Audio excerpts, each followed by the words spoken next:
जब एक पिता का अहंकार यज्ञ बन गया और एक पत्नी का स्वाभिमान अग्नि, तब जन्मी यह अमर कथा माता सती की।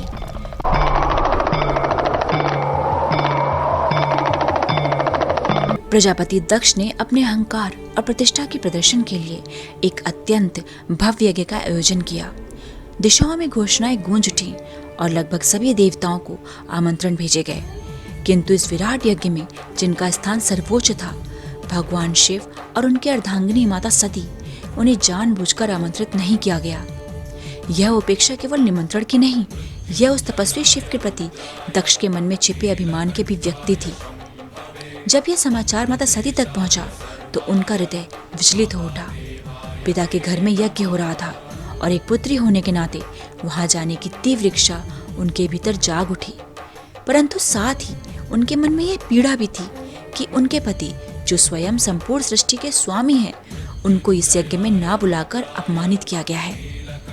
भगवान शिव ने शांत स्वर में उन्हें समझाया कि बिना बुलाए जाना स्वयं के सम्मान को ठेस पहुंचाना है, पर माता सती का मन भावनाओं के द्वंद्व में फंस चुका था। एक ओर पति का मान सम्मान और दूसरी ओर पिता का आवाहन। आंखों में प्रेम, करुणा और वृथा के आंसू लिए माता सती ने भगवान शिव से आग्रह किया। अंततः भगवान शिव ने उन्हें जाने की अनुमति तो दे दी, पर उनका अंतःकरण किसी अनहोनी की आशंका से कांप रहा था। जैसे ही माता सती यज्ञ स्थल पर पहुंची, उनका हृदय विदीर्ण हो गया। वहां ना कोई स्वागत था और ना ही कोई सम्मान।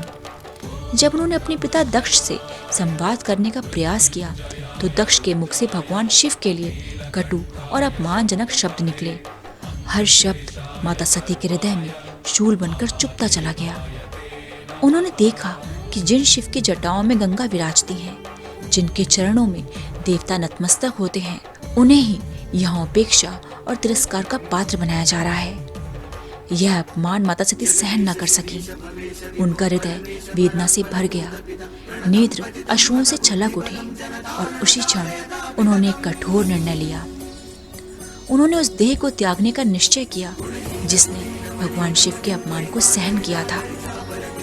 यज्ञ की अग्नि में उन्होंने अपने प्राण समर्पित कर दिए और एक करुण क्रंदन के साथ संपूर्ण यज्ञ भूमि स्तब्ध रह गई।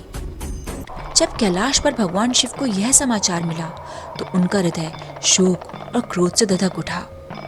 उनका तीसरा नेत्र खुल गया और उस क्रोध से वीरभद्र प्रकट हुए।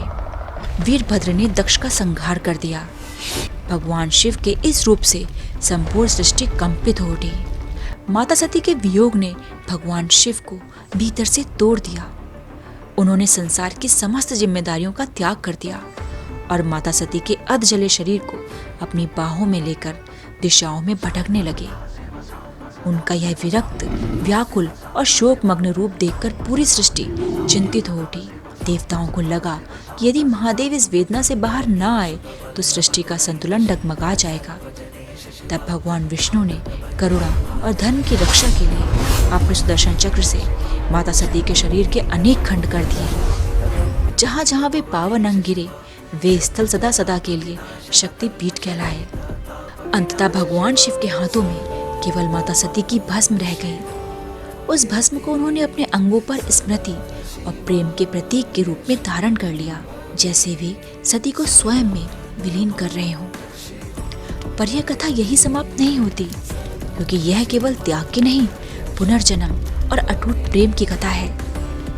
माता सती ने पुनः जन्म लिया हिमालय राज की पुत्री के रूप में। इस जन्म में वे और भी अधिक दिव्य, अधिक तेजस्विनी और अधिक शक्तिशाली थी। मां शैलपुत्री के रूप में उन्होंने कठोर तपस्या और अपार भक्ति से महादेव को पुनः प्रसन्न किया। उनकी तपस्या इतनी प्रबल थी कि स्वयं त्रिलोकीनाथ भगवान शिव को भी नतमस्तक होना पड़ा। अंततः भगवान शिव ने उनके प्रेम, समर्पण और तप को स्वीकार किया और उनको पुनः अपनी अर्धांगिनी बनाया। माता सती का यह जीवन हमें सिखाता है कि नारी का सम्मान सर्वोपरि है। जो अपने स्वाभिमान की रक्षा के लिए अडिग रहती है, वही सच्ची शक्ति स्वरूपा बनती है। यही सती हैं, यही शैलपुत्री हैं और यही अनंत भक्ति का शाश्वत स्वरूप है। हर हर महादेव। रे